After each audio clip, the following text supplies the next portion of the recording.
on the north shore of Kauai. The vibe has changed. This used to be a sleepy, lush paradise known for its waterfalls and public beaches. But recently, a new structure has risen that has completely altered the landscape. Locals report seeing a 6-foot-tall stone wall stretching for miles, blocking ocean views. Heavy security guards patrol the perimeter on ATVs. Guards patrol, and the sound of heavy machinery drowns out the waves. Inside the gates, workers are subjected to military-grade secrecy. Before they even step on site, carpenters, electricians must sign strict non-disclosure agreements. The rule is simple. If you post a photo, if you talk to the press, or even if you talk to each other, you are fired instantly. This is Kulau Ranch, a massive 1,400-acre compound constructed by Meta CEO Mark Zuckerberg. The price tag? An estimated $270 million. But it's not the price. It is what lies beneath the surface. A 5,000 square foot underground shelter. It has its own energy supply, its own food sources, protected by a blast-resistant concrete and steel door. Mark Zuckerberg is not an outlier. He is just the most visible example of a massive, silent trend. From Silicon Valley to Wall Street, the ultra-wealthy are quietly engaging in the greatest privatization of survival. They are preparing for the event, a catastrophic collapse of society. And they are spending billions to make sure that when the world ends, their lifestyle doesn't. But there is a fatal flaw in their plan, a glitch in human psychology that no amount of money, concrete, or automated turrets can fix. Today, we are going deep inside the architecture of the apocalypse to answer one question: can money really buy survival? This is survival architecture. Consider the project known as the Oppidum in the Czech Republic, built on the site of a former Soviet military base. It is essentially a subterranean mansion. It features a swimming pool, a spa, a wine cellar, even a simulated garden. The designers use artificial light capable of mimicking the natural rise and set of the sun to maintain the occupants' circadian rhythms. The modern billionaire does not want to merely survive. They want to live without realizing the world has ended. Companies like Rising S and Vivos are selling this dream, retrofitting Cold War missile silos in Kansas into survival condos. Imagine this. You take an elevator 15 stories underground, but when the doors open, you aren't in a dark tunnel. You are in a luxury apartment with high ceilings and what looks like windows. But they aren't windows.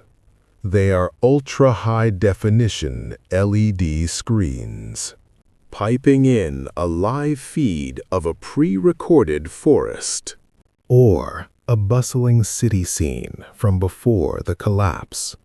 Designed to prevent cabin fever and psychological breakdown, One developer stated that their clients often ask for space to house their horses, their art collections, and their car fleets. It is a level of detachment from reality that is hard to comprehend. How do you power a luxury hotel underground for 10 years? Self-sufficiency is the new status symbol. These compounds are drilled deep into the earth to tap into geothermal energy. Hydroponic vertical farms capable of growing fresh produce under purple UV lights. Water filtration systems that can scrub out nuclear radiation. NBC systems. But building the fortress is the easy part. Defending it, that is where things get dark. In the world of elite survivalism, if you can see the security camera, the system has already failed. The new standard is invisible security. Seismic sensors, buried in the soil surrounding these estates. These sensors use machine learning to distinguish the footsteps of a deer from a human tactical team. Drone technology has advanced. Autonomous swarms. We are also seeing the installation of defensive countermeasures that sound like science fiction. Systems that can fill a corridor with defensive fog in seconds. Automated pepper spray nozzles hidden in ceilings. Or acoustic devices that emit sound waves. Inside the bunker, the security becomes personal. We are talking about gait analysis and DNA scanners. This technological obsession masks a deep, terrifying anxiety. These billionaires are smart. They know history.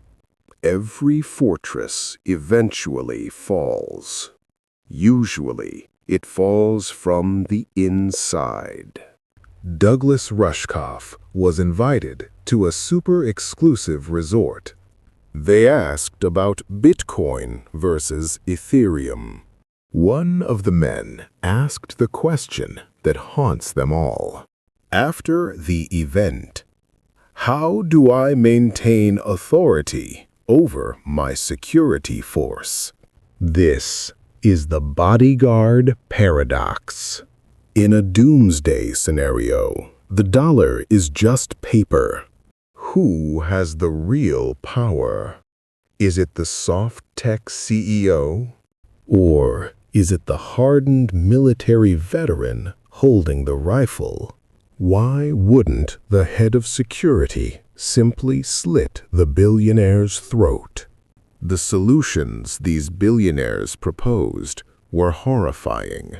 One suggested that the food supply should be locked by a combination that only he knew.